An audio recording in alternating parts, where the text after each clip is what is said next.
Over this past summer, I started volunteering at the Naperville Area Humane Society, an animal shelter near my house. As soon as I finished my volunteer training, I went to the shelter like every day for 5 to 6 hours to make sure I was doing something productive that looked good on college apps. Because at first, that was all I cared about when I went to the shelter, doing something that looked good on my college apps. However, the more I went there, the more I started to really connect with the animals, and I even picked up on certain traits that certain animals had, like Red, who was blind and deaf, and Banjo, who was so hyperactive that it made him difficult to interact with. However, the more I went there and the more I interacted with these animals, the more I found a passion for helping these troubled animals. Soon, I was going to the shelter not just to do something for my college apps, but because I was really doing something productive by helping these animals. My time at the shelter was about to become a lot more productive when my friend Peggy started telling me to work with Sid and Hamm, 2 dogs who had been at the shelter for over a year and weren't even up for adoption. This was because they were so fearful that it compromised their quality of life and made adoption difficult, if not impossible. However, my time with them was invaluable, and it taught me so many life lessons, too many to count. So today, I will be sharing with you the 4 most valuable life lessons that everyone can learn from a couple of shy shelter dogs. Number one,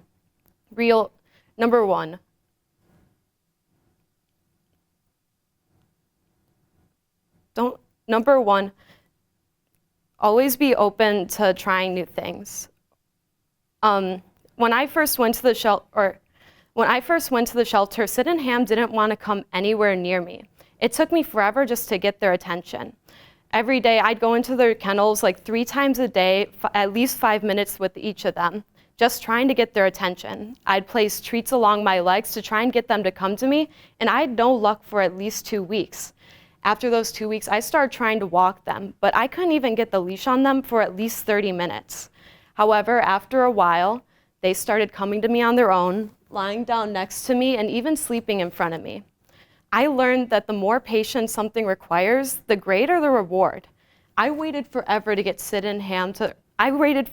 earn Sid and Hamm's trust, but when I finally did earn it, it felt so great. Patience doesn't just have to be waiting around for something to happen, but taking small steps, like how I place treats on my legs, to try and make a process happen more quickly or smoothly. Number 2, fear is often an illusion.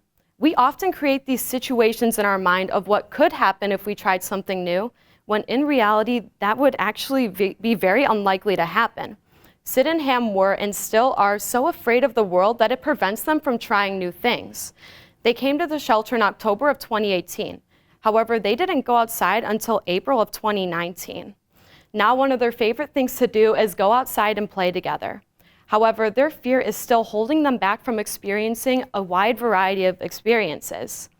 Melinda Smith, a master in psychology, explains that fear can be a useful tool that can help us in a lot of situations, as long as we understand where it comes from and that it's often not real. While dogs don't understand that fear isn't usually not real, the same applies to them coming out of their shells. We can't allow the fear that we conjure up in our minds to hold us back from experiencing new things. Fear is okay, as long as you understand where it comes from and don't allow it to hold you back. Number 3, always find time for play. I found myself very busy at the shelter, even without working with Sid and Hamm, working with other dogs, cats, and volunteers. However, the shelter staff always reminded me how important it was to take Sid and Hamm outside to play. When they were outside, they were completely different dogs, running, jumping, playing together, nothing like they'd ever do inside the shelter.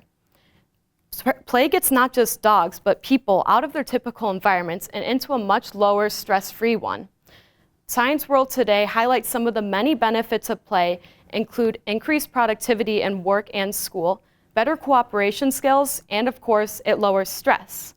If we took just a small amount of time out of our days to play or do something that we enjoy, the benefits would be clear and immeasurable, just like they are with Sid and Hamm. Number 4, always be open to change.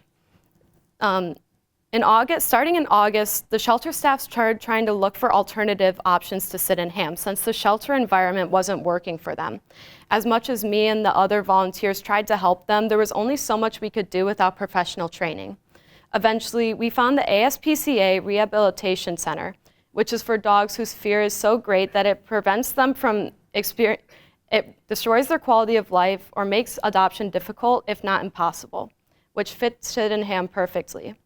So they're not with us anymore. They're in Weaverville, North Carolina, getting more professional help so they can become normal dogs. This change for them brings a lot of unknown and fear. However, with great change comes great opportunity. For Sid and Hamm, they're getting the opportunity to become normal functioning dogs. And for us, change gives us the opportunity to do what we want with it. Change gives us the freedom to take advantage of a new situation and become who we want to be. Even though Sid and Hamm aren't with me anymore, I see their impact every day in my life. Whether I'm having fun with my friends, trying something new, or doing something I'm afraid of, like standing in front of all of you today, I see the impact that they've had on my life.